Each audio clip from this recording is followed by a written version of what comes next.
காலத்துல கோபாலபுரம் என்று ஊர். முருகர் அந்த சாமியை வருடம் வருடம் கும்பாபிஷேகம் பற்றி கொண்டாடுவார்கள்.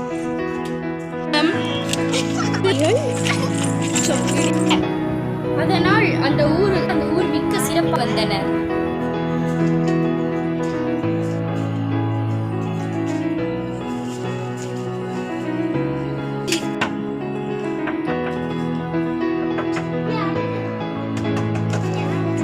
ஒரு செம்பு தண்ணி தருவீங்களா?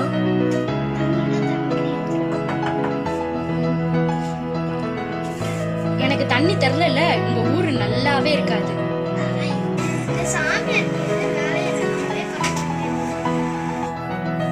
ஊரு மகிழ்ச்சியையும் வளத்தையும் இழந்தது. நீ எனக்கு முன்னாடி தண்ணி தரனால இந்த ஊரே வறண்டு போயிருக்கு. அவர் பைத்தியக்காரர் மாதிரி இருக்காரு. நான் எப்படி தர முடியும்? நீ ஏன் தந்துருப்பியா?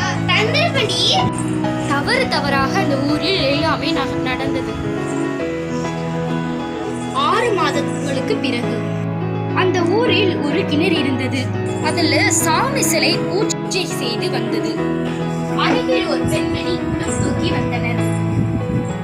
அந்த சிலையை பார்த்தவுடன் வியப்புடன் ஊர் மக்கள் அனைவரும் கூறினர், தலைவர் ஒரு வீட்டிற்கு 1000 ரூபாய் வேண்டும் என்று கூறினார். கோயில் கும்பாபிஷேகம் வைத்த முதல் நாளில் ஆட்டம் பாட்டம் என கொண்டாடினர்.